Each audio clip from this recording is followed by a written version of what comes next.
Hello guys, কেমন আছো সবাই? আশা করি সবাই খুব ভালো আছো। সবাইকে ঈদ মুবারক। আমার ভিডিওটা দিতে একটু দেরি হয়েছে।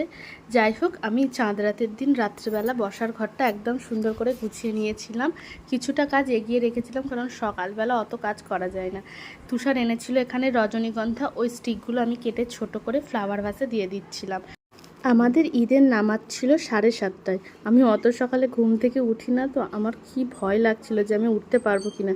কিন্তু না, আমি তো ঈদের আনন্দে সকাল 6টায় ঘুম থেকে উঠেছিলাম। ঘুম থেকে উঠে আগে সব ঘর বাড়িগুলো মুছে পরিষ্কার করে চাদর পেতে নিয়েছিলাম। তারপরে আমি তুষার যেগুলো পরবে ওগুলো সব গুছিয়ে দিচ্ছিলাম, ওর পাঞ্জাবি পায়জামা টুপি জুতো। আর আমি যেগুলো পরবো সেগুলো ওর সাথে সাথে গুছিয়ে নিচ্ছিলাম। গোসল করার পর আমি এই শাড়িটাই পরেছিলাম।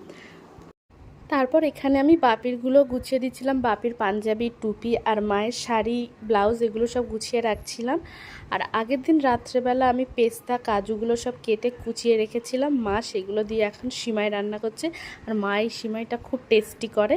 তারপর তুষার চলে গেছিলো নামাজ পড়তে, আর আমিও গোসল করার পর এই শাড়িটা পরে রেডি হয়েছিলাম। এইভাবেই ঈদের সকালটা আমার কাটলো। তোমাদের কেমন লাগলো জানিও। টাটা।